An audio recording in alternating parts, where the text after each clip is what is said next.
All right, hello everyone. Happy new moon in Aquarius. I know it's coming out late, but I wanted to hit you guys up with this. The new moon in Aquarius, your astrology reading and intuitive reading. The new moon is a new start, as we all know. It's a new cycle for the moon, so we can just set our new goals, restart our goals as well, right? Set new goals or restart them. And it's also the Lunar New Year, right? So there's many cultures around the world that celebrates the lunar or recognize the Lunar New Year. So it's a Chinese New Year. So it's like just prosperous, just something great. It's a water tiger year. Definitely watch the video before this one. That is the 12 Chinese zodiac reading. Okay, it's a water tiger year, and I go into all of that, the yin, the meaning of different meanings of the yin, and the reading is pretty cool. It goes into love, relationship, finance, and also feng shui and different things that you can do. There's some things I didn't mention in that video. I kind of touched on it, which was, in this year, especially if you're one of the zodiac animals that are not known to have good luck this year, you want to add more self-care and more soft things. Like if you're a snake, you might want to get rugs and I think they mentioned like square rugs that's like soft. And it was so funny because I swear, like 5 days ago, I was like, I need to pick up a rug for this room. And even like a month ago, I was like, I need a rug. And I was just thinking, and I was like, and I said to myself, in my mind, I was like, I don't want just a regular rug. I don't want it to be flat. So it was funny how seeing that prediction, that reading, it was like a soft, fluffy rugs. And usually I don't like soft, fluffy rugs, but I feel like it would help the situation, yeah, it would just be cozy. And then also when it comes to, the purpose of a mat, catching everything and just kind of dusting it off or whatever, right? But I don't wear my shoes in the house. Don't wear your shoes in the house. I always not like that. But yeah, this sidebar, that was something in the other video that I didn't mention. But for all the signs that is not, the tiger is a lucky year for the tiger, but then the ox and the goat should have a great year. And for everyone else, and it's listed down here below, so that's very helpful. You just want to do a lot of self-care and just do things that really make sense for you, that works for you, all right. Okay, so let's get into the reading. New moon in Aquarius, 12 degrees 19 minutes. The high peak was at 9:45 p.m. Pacific Standard Time. I didn't put that on there, but it is Pacific Standard Time. All right, easy peasy, got it. Pacific Standard Time, okay? So the astrology reading, we're gonna do that right now. Okay, so we're gonna start off with the zodiac sign of the hour, which is Aquarius, okay? So now for Aquarius, you guys are mostly and I don't have the chart up on here, and I just realized that too, that I didn't put the chart up here for you guys, and maybe I should have done that and blocked out some other things, but let's see if we can add that. All right everyone, here we are. So this is going to be our intuitive reading. As you can look on the chart at the bottom, you'll see the Aquarius symbol. Looks like 2 water waves, right? So let's get our intuitive reading on. So in Aquarius, we have the sun, the moon, and we also have Saturn in Aquarius, okay? And this is all taking place, the sun and the moon in the 4th house, and I'm reading from a Pacific time frame for this chart, okay? And Saturn is in the 5th house as well. So a lot of Aquarius, and it's a brief intuitive reading, but a lot of Aquarius will be experiencing a lot of 4th and 5th house issues, okay? So you want to be mindful of that, all right? So looking on the chart, as well for fourth house. We have issues with home, parents, and the fifth house is romance with that Saturn energy in there, family, kids, the personal creativity energy, where the fourth house is more home, parents, feeling more security within, inner security, your roots, okay? So just being mindful, Aquarius, of your emotions and your what you need for yourself, and how that matches up with that Saturn energy of discipline, restrictions, and so on, especially in the fifth house. Okay, maybe there's more structure that's needed. So looking at Saturn in a positive way, I know a lot of people like to look at it in a negative way, but looking at Saturn in a positive way is also very helpful. Okay, so I'm trying to decide which way am I gonna go. Okay, so let's go into Pisces next. Okay, so Pisces has Jupiter, and Pisces also has Neptune. Okay, Neptune in the sixth house and Jupiter in the fifth house. So a lot of fifth house energy, again, trying to find stability, and this could be very good luck, very positive energy for the home, and a lot of, maybe dreams and ideas and creative thoughts for you and yours, for yourself or your partnership. Okay, moving on to Aries, you have you're in the descending part of the chart, so also consider that. And you have Chiron as well. A lot of healing, a lot of self-healing is really good for you. Powerful, amazing Aries. A lot of Chiron energy in your sixth house of work, health. So a lot of healing for you guys.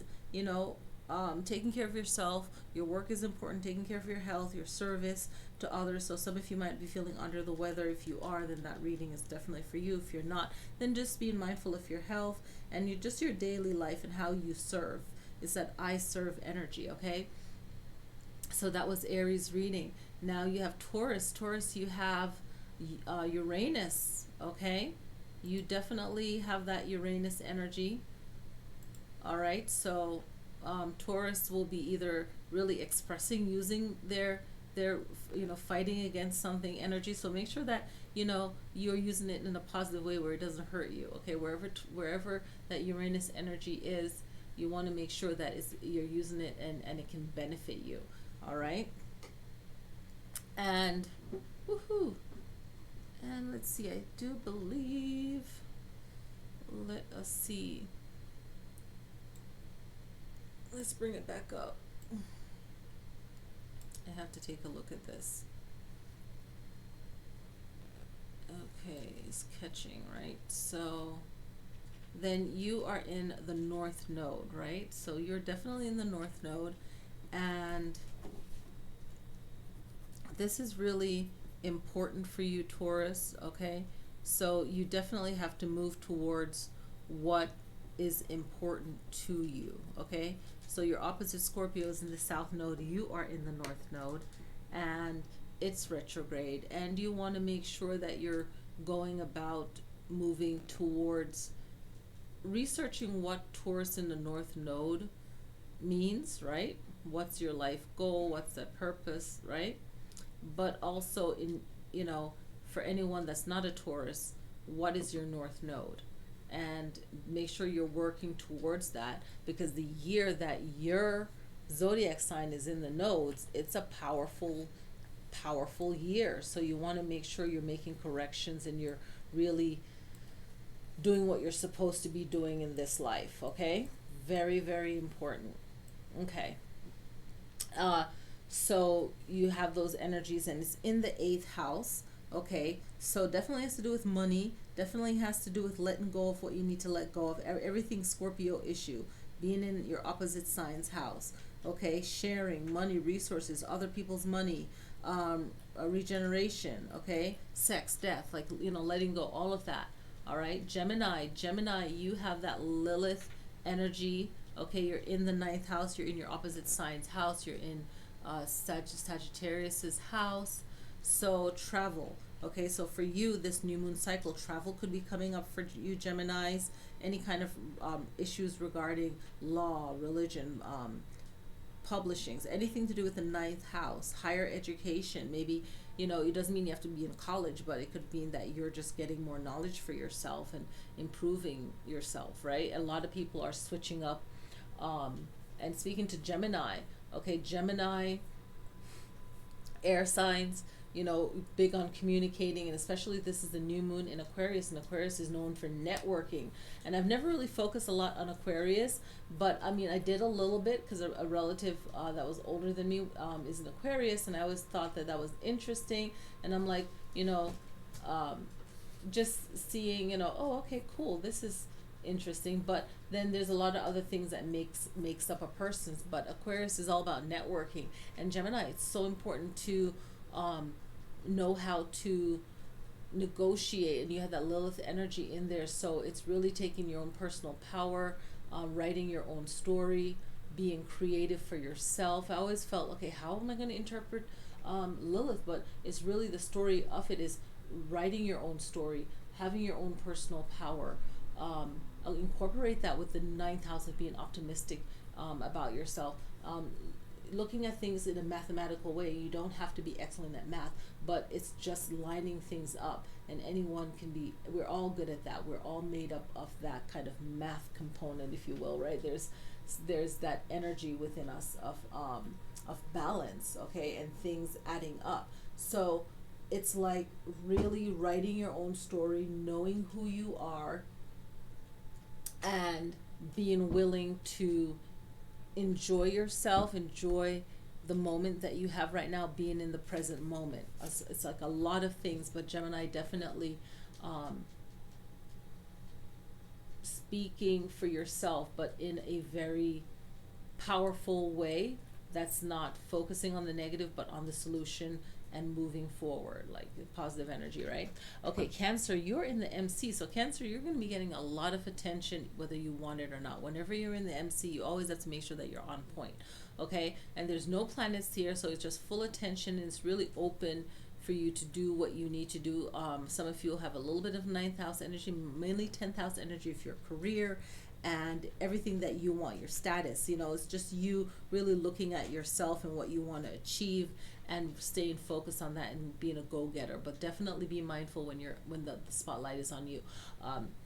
Leo, a lot of 10th house and 11th house issues. So some of you Leos could be having 10th house, some could be having 9th house, right? It all depends on where your position is in the world and your experience, but definitely your mix between your career and also the 11th house is your friends, your groups, your goals, your aspirations. So, you know, some of you could be experiencing negative of that, like backstabbing and you know, just you're close to the MC, so it's a lot of attentions on you. So just being mindful of what you say and you do, okay? Very important.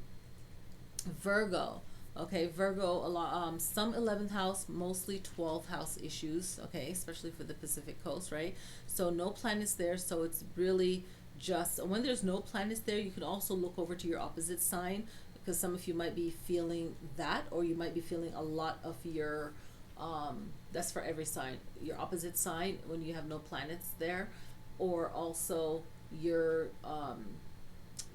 rising sign strongly impacts you, okay? All right, your day-to-day life. So you have that Virgo experiencing the 11th house, okay, which is friendships, your goals, your aspiration, the groups that you're in, and what you aspire to do. And then the 12th house is your dream, your spiritual life, you know, finding solitude, time to yourself. Watch out, 12th house, self-sabotage. You don't want to ruin things for yourself, okay? And then just, you know, institutions that, you know, how are they affecting your life, okay? Transcendental also, okay? So that's really important. Now Libra, you have the Fortuna, which is the money, which is the luck energy, okay? And you're in the ascending as well. And you are experiencing a little bit of the 12th house, but mainly the first house, okay? A lot of first house, the self, what is good for you, being aware of yourself, your appearance, your outward, your personality, all of that. So that's going to be something that's really important for you, okay? All right, so this is really good. That's a lot of luck, so use it wisely. Libra, okay, and also for Libra rising too. So a lot of these readings, you can really look into the rising sign as well. Now, we have Scorpio. So Scorpio, you have the South Node. So really work your South Node. That's really powerful. And like I was mentioning in the video that's next to this one on my channel, is if you are a Scorpio and you're a tiger, it's like a big year for you guys, okay? Because and if you're a Taurus and a tiger, right? So it's a big year to really do what you're supposed to do and really be mindful and really, if you do everything you're supposed to do, your year is even better. If you just sit there and just be regular whatever, sure, some of you can have luck and it could be whatever what it is, but if you're doing everything and you're just going after what you want, you just have so much chi, so much energy behind you, right? So Scorpio, you have no planets, but you're experiencing the second house issues on the new moon, and that jump starts, the whole waxing moon experience for you and everyone, right? So second house is your money, what you possess, what you value. You're in Taurus's house. You guys switched, okay? So a lot of personal resources, right? I have energy. So your money, your skills, these things are really important.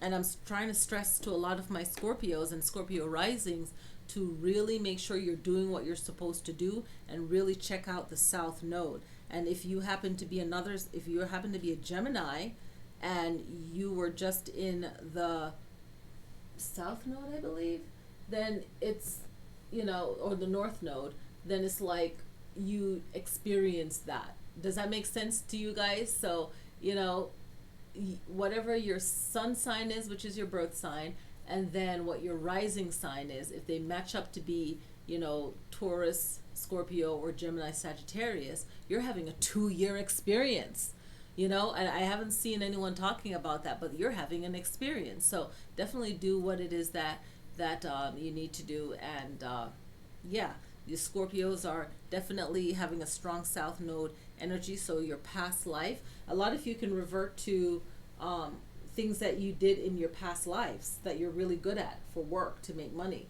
So that's your strength this year.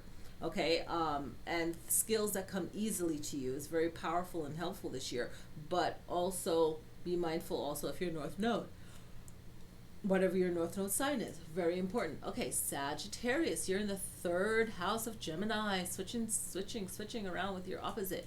So communication, the mind, okay, the fundamentals, learning that you have to do, the fundamentals, the beginning steps, right? And people think that, they can jump over that, where Sagittarius is the higher learning, but the elementary things are so important. That's your foundation. If you don't have that, boom, So it's the mind, it's learning, it's siblings, it's communication, it's that I think energy. So a lot of thought, a lot of thinking. There's no, you guys don't have any planets there. Mars is close by, but no planets there. So it's really sitting in the house and the house meaning and how it's manifesting and how you can apply it in your life right now. Because wherever you are, whatever house you're in, either you're experiencing that or someone close to you is, and how you react to it if you're not experiencing it could be, your fall or your rise, or the stresses or the lesson you're learning right now in those houses, okay? So Capricorn, you have Mars and you have Venus energy, and you're in the IC, very private. Capricorn is like, okay, I just need to chill over here. Capricorn, you have Mercury, Venus, Mars, and Pluto energy. Okay, boom. Wow, you got a whole set up in there. Okay, so some of you are experiencing 3rd house and 4th house issues. So a little bit of Gemini house, the mind and learning and siblings communication and the activities that you want to do. And the 4th house is home, parents, roots, and your inner security, that, nurturing yourself and your inner world, your private world, right? So Capricorn, that's what you're dealing with. You're dealing with these planetary energies of communicating, and we have Mercury retrograding as well. We have the nodes retrograding, right? But you're not in the nodes, but those are the ones that are retrograding planets, okay? So with this Mercury retrograde energy is really slow to communicate, okay? So with this Capricorn, for Capricorns, this is just slow to react, because you also have Mars and you want to fight back you know, protect yourself, and that's all good. And you have Venus, and Venus is acting in self-love, right? So you have that. You have Pluto, you know, energy of, you know, trying to understand things and wants to change things and wants to have power, okay? And that's all good, but it can also be bad. And where we can see this, not on Capricorns, but just in the structure of the world, is where big groups or corporations will make mistakes, and they feel that they're in the right, but it's going to be a bigger hurt than a gain, okay? So it's all about how you do things the right way, right? So, and it might not just be the corporation's fault, it could be another smaller group or bigger group issue, right? So you can say you have a company, but then you can have a powerful group. So the powerful group will cause the problem, make the problem, not cause the problem, make the problem worse, where then the corporation will act on that. So this could play out in many scenarios, but it's the way of handling things the right way, right? So in my readings, I don't want to call names, but you know, you get the gist. It's kind of like there's a right way of handling things and a butthurt way of handling things. Even if you're right to be upset, there's a better way of handling things. So that's the reading there. Okay, with all these planets there, that's what it is. And if I had read it yesterday, it would be the same thing, because it's like all these energies here. So let's get back to the other screen, because I want to talk about some of the planetary positions, okay? All right, so let's look up here now. We have the 12 zodiac signs reading, okay? So we already talked about setting the goals, all right? So we have, like I said, the Sun, Moon, and Saturn in Aquarius. This is going to be quite interesting. New moon's a powerful new moon. We can use the positive attributes of Saturn, the moon, our emotions, the sun, the self, Saturn in being, I like to look at it as being focused and getting what it is that you need to get done the right way the first time. I like to think of it in that positive way, okay? So what I have written down here is the moon squares Uranus, Saturn squares Uranus, and the moon squares Uranus, okay? So, and I think I did the moon squares Uranus twice, and I probably meant to do something else. Okay, I had it listed twice. So, but let's look at the chart, and then we will get to that, okay? So what I wanted to talk about was what energies we would see and what would plan out, or what will happen on the new moon, but also leading up to that new moon, okay? So what I meant to put there was the Sun squares Uranus, okay? And that's what I wanted to have in that spot, and I felt that that was really interesting read. But what I want to say first is I am so sorry if my mic was low, if you couldn't hear me. I keep taking the mic off and putting it over here, and hopefully you guys can hear me. Put on some headphones. Real sorry about that. Okay, so let's look at first the moon squares Uranus, Saturn squares Uranus, Sun squares Uranus. Okay, that's what I want to talk about, and what we can probably see in our lives and just everything that's going on, right? So the Sun squares Uranus is it's really just thinking about the self and really standing up for yourself, and that's great. But then the negative aspect of that is kind of blocking out a learning experience, a knowing experience, feeling very independent, feeling also selfish and eccentric as well, okay? So it's just a personality that can be good, but it's a square, so it's really in opposition off. So just being mindful of that kind of energy, okay? Moon squares Uranus, okay? It's going to really attract